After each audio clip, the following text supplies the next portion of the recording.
மன்மதன்ல first day shooting போய் நான் ரெடியா நின்றுட்டு இருக்கேன். அதுல வந்து அவரு அந்த மொட்டை கேரக்டரா உள்ள வருவாரு. வந்த உடனே நான் வந்து வாங்க இந்த மாதிரி என் பேரை கேட்பாரு, இன்ட்ரடியூஸ் ஆகும். இதுதான் சீன். நான் ரெடி ஆகிட்டேன், நான் ரெடியாக இருந்தேன். அப்புறம் அவர் வந்தோன்னு ஒரு சின்ன டிஸ்கஷன் போயிட்டே இருந்துச்சு. நான் டவுட் ஆகிட்டு, என்ன ஏதாவது ஆளுகளை மாத்துறாங்களா இல்லை என்ன ஆச்சுன்னு தெரியலையே அப்படின்னு போயிட்டு மெதுவாக என்னாச்சு அப்படின்னு சொல்லி கேட்டேன். இல்லை, நீ லொல்லு சபாலேருந்து வந்திருக்கீங்க, இப்போது ஃபஸ்ட் டைம் ஸ்க்ரீனில் காட்ட போகிறோம், உங்களுக்கு ஒரு கிளாப்ஸ் வரணும் ஓப்பனிங்கு, அதுக்காக யோசிச்சுட்டு இருக்க, சும்மா ஜென்ரலாக வந்து பேச வேண்டாம் அப்படின்னு சொன்னார். உடனே நான் வந்துட்டு எனக்கு கிளாப்ஸா தேட்டரில் அடிப்பாங்களா அப்படின்னு சொல்லி கேட்டேன். இல்லை லொல்லு சபா டிவியில் ரீச் இருக்குல்ல, கண்டிப்பாக உங்களுக்கு தேட்டரில் கிளாப்ஸ் வரும் அப்படின்னாரு. அப்போ நான் வந்து என்ன பண்ணணும் அப்படின்னு சொல்லி கேட்டேன். சரி ஒன்று பண்ணலாம், நான் வந்தோன்னே உன் பேர் கேட்குறேன், உன் பேர் என்னன்னா அப்போதான் வச்சோம் பாபின்னு வச்சோம். உன் பேர் என்னன்னு கேட்குறேன், நீ வந்துட்டு பாபின்னு சொல்லு. நான் எக்கோவில் வந்து ஒரு 3 இடத்துல பாபி பாபி பாபின்னு அப்படி போட்டுட்டு மியூசிக்கெல்லாம் காமிச்சிட்டு அப்புறம் நான் சீனுக்குள்ளே நம்ம போகலாம் அப்படின்னாரு.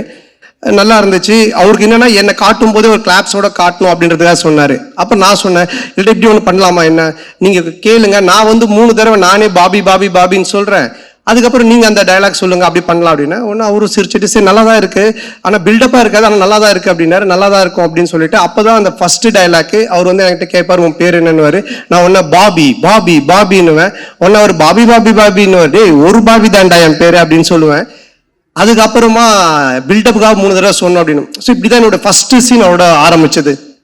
நான் எதுக்காக இதை சொல்ல வரேன்னா, அன்னைக்கு தியேட்டரில் ஸ்க்ரீனில் எனக்கு கிளாப்ஸ் வரணும் அப்படின்னு எடுத்துக்கிட்ட அந்த அக்கறை ஆகட்டும், அந்த அன்பாகட்டும் இன்னைக்கு வரைக்கும் குறையவே இல்லை. அதே அன்பு அதே அக்கறை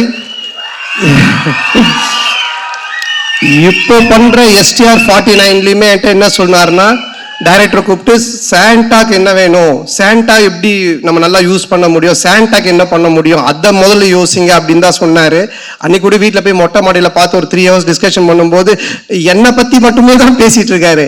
ஸோ இப்படிப்பட்ட ஒரு அன்பும் அரவணைப்பும் கொண்ட ஒரு அருமையான ஒருத்தர் எனக்கு கிடைச்சது. உண்மையிலேயே நான் கடவுளுக்கு நன்றி சொல்லணும், எங்கள் அப்பா அம்மாவுக்கு நன்றி சொல்லணும். ஸோ ரொம்ப நன்றி. நீங்கள் I love you all the time.